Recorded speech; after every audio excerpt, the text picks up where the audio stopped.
Halo semuanya, topik seru seputar hukum, hukumin aja. Jadi, ini adalah video pertama dari channel Hukumin. Pada kesempatan kali ini, gua akan bahas tentang apa itu hukum secara dasar. Tonton sampai habis ya. Nah, buat lo yang kebetulan mahasiswa baru Fakultas Hukum, video ini akan membantu lo untuk memahami konsep-konsep dalam hukum. Tapi, sebelum ke konteks dari definisi hukum, gue pengen kalian tahu dulu nih tentang konsep ilmu dan kaidah, supaya lo bisa mencerna lebih baik apa itu hukum secara keseluruhan. Di sini, gue akan memaparkan konsep ilmu terlebih dulu. Jadi, menurut Kamus Besar Bahasa Indonesia atau yang disingkat KBBI, ilmu adalah suatu usaha sistematis dengan metode ilmiah dalam pengembangan dan penataan pengetahuan yang dibuktikan dengan penjelasan dan prediksi yang teruji sebagai pemahaman manusia tentang alam semesta dan dunia. Terlalu panjang kan? Sederhananya gini, ilmu itu pengetahuan tentang suatu bidang yang telah disusun menurut suatu metode ilmiah sehingga dapat dijelaskan secara rinci dan memiliki kebenaran yang bersifat umum. Ilmu merupakan pengetahuan khusus tentang apa penyebab dari sesuatu, mengapa sesuatu itu bisa terjadi, dan untuk apa sesuatu tersebut, yang berkaitan dengan istilah ontologi, epistemologi, dan aksiologi. Banyak pula pengertian ilmu menurut para ahli yang bisa lu cari tahu. Tapi pada intinya, seperti yang gue jelasin barusan. Kemudian, ada syarat-syarat ilmu yang perlu lu tahu. Ada 4 syarat ilmu secara umum. Yang pertama itu objektif, kedua metode, ketiga sistematis, dan yang keempat universal. Buat yang paling pertama dulu nih, yaitu objektif. Sebenarnya objektif itu apa sih? Lu pasti sering dengar kata objektif ini dipakai untuk sesuatu yang dilihat dari kacamata fakta, netral, dan umum. Itu lo udah bener. Jadi, definisi objektif secara istilah artinya sesuai berdasarkan objek yang dikaji dan didukung dari fakta empiris. Intinya, ilmu itu gak boleh asal-asalan atau berdasarkan opini pribadi. Harus berdasarkan fakta yang bisa diuji dan diakui umum. Yang kedua, ada metode. Metode ini kayak cara kerja yang tertata dan berlandaskan logika untuk memperoleh pengetahuan atau menyusun teori. Misalnya, metode observasi, eksperimen, analisis data, dan sebagainya. Lanjut yang ketiga, yaitu sistematis. Jadi, ilmu itu harus tersusun rapi dan saling berkaitan antara satu bagian dengan bagian yang lain. Yang terakhir itu universal. Misalnya, lu lagi belajar tentang gravitasi, maka ilmu itu berlaku di mana aja. Gak peduli lu di Indonesia, Jepang, atau Brazil. Semua tetap ketarik ke bumi. Sederhananya, universal itu berarti berlaku umum di mana aja dan kapan aja, gak terikat oleh waktu dan tempat. Jadi pengetahuan yang masuk kategori ilmu harus bisa diterima secara luas oleh siapapun yang mempelajarinya, bukan cuma berlaku di satu daerah atau golongan tertentu aja. Nah, setelah lu ngerti konsep ilmu, sekarang kita masuk ke kaidah. Kaidah, atau sering juga disebut norma, adalah aturan tingkah laku sesuatu yang seharusnya dilakukan oleh manusia dalam keadaan tertentu. Ada juga yang menyebutnya sebagai kaidah merupakan petunjuk hidup yang mengikat. Singkatnya sih, aturan yang ngatur gimana manusia seharusnya bersikap dalam situasi tertentu. Ada 5 jenis kaidah dalam masyarakat. Mulai dari kaidah alam, agama, kesusilaan, kesopanan, sampai kaidah hukum. Masing-masing punya ciri, tujuan, dan sanksinya sendiri.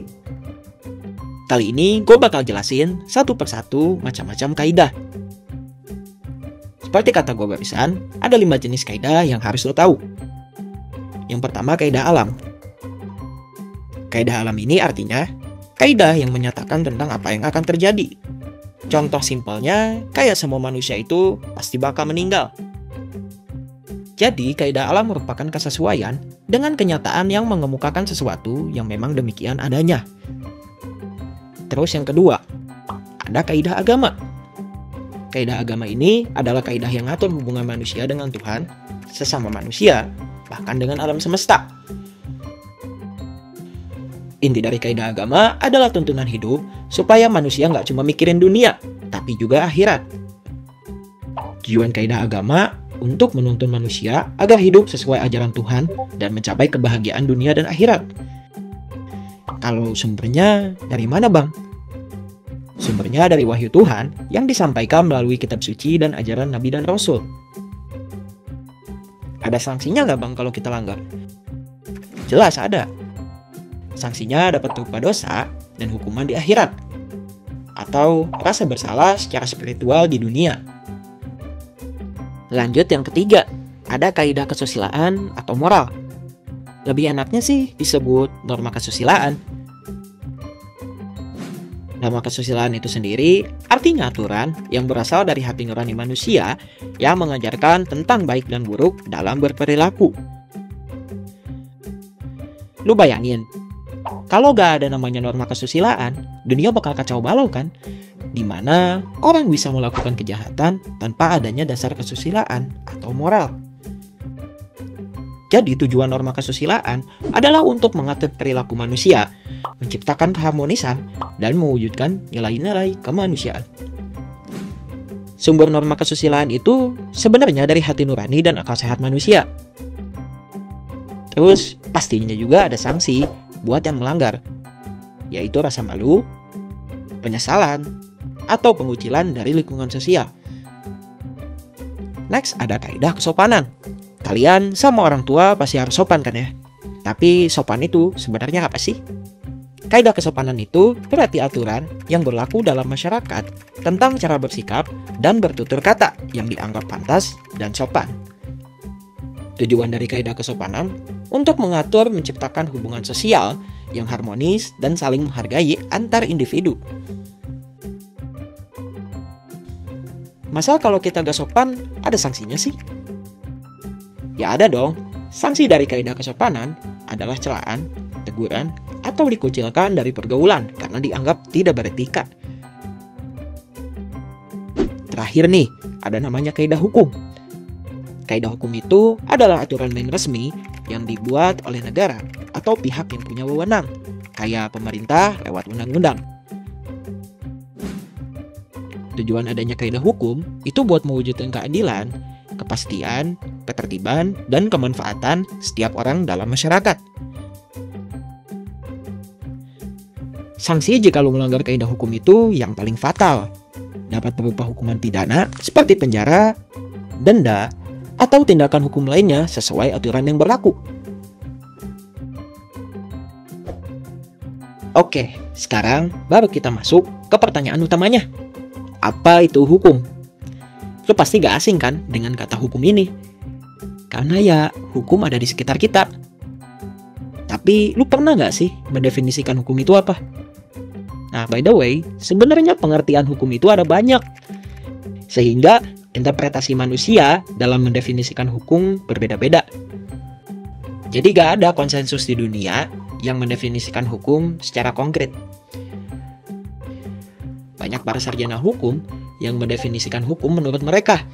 Istilah itu tuh disebutnya doktrin. Intinya, doktrin dalam konteks ini mengacu ke pendapat para sarjana hukum. Contohnya, ada doktrin dari Utrecht yang mendefinisikan hukum sebagai himpunan petunjuk hidup, baik perintah atau larangan, yang mengatur tata tertib dalam suatu masyarakat yang seharusnya ditaati oleh anggota masyarakat dan jika dilanggar dapat menimbulkan tindakan dari pihak pemerintah. Ada juga doktrin dari Immanuel Kant. Dia bilang, kalau hukum itu adalah keseluruhan syarat berkehendak bebas dari orang untuk dapat menyesuaikan diri dengan kehendak bebas dari orang lain dengan mengikuti peraturan tentang kemerdekaan. Ada pula definisi hukum dari para sarjana hukum lainnya, seperti Subekti, Mokhtar Kusumaatmadja, dan lain-lain yang mempunyai pendapat berbeda-beda tentang definisi hukum. Kalau menurut gua pribadi sih, hukum itu serangkaian kaidah atau norma, baik yang tertulis maupun tidak tertulis, yang berfungsi sebagai pedoman untuk mengatur perilaku manusia dan mewujudkan kepastian, keadilan, kemanfaatan, serta keteraturan dalam kehidupan bermasyarakat.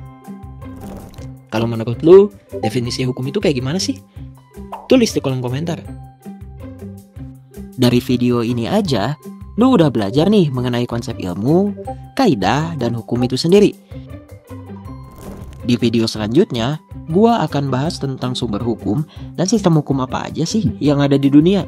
So, tungguin video gue selanjutnya dengan aktifin tombol lonceng dan subscribe-nya biar gak ketinggalan. Share juga kalau dirasa temen lu butuh video ini. Sampai ketemu di video selanjutnya dan goodbye.